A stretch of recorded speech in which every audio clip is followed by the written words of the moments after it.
Chris, how do you even navigate that when you go into a company, there's no documentation, the two guys that had all the keys to the kingdom, if you will, related to technology, it's gone. How do you even start to navigate that chaos? Yeah, ground zero, just full discovery.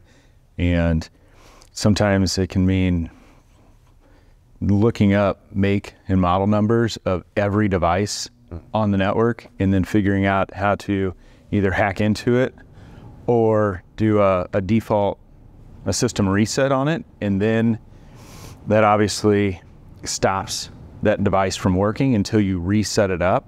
So there's a lot of layers to basically setting up a new network from scratch, and that takes a lot of time.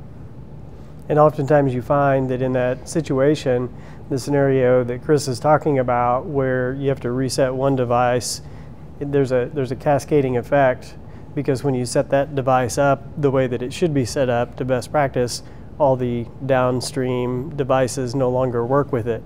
And so then you have to go reset all of those downstream devices to conform with the new configuration. And so that's what leads to weeks of problems for an organization. Very painful, because in a sense, you're also waiting for users to raise their hand and saying, this doesn't work anymore. Sure. Like it just did, but now it doesn't.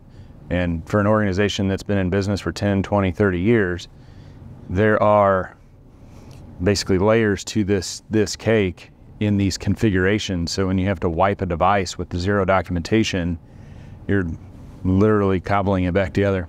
It can lead to millions of dollars worth of productivity loss, income loss, downtime for an organization. And so it was a tough situation.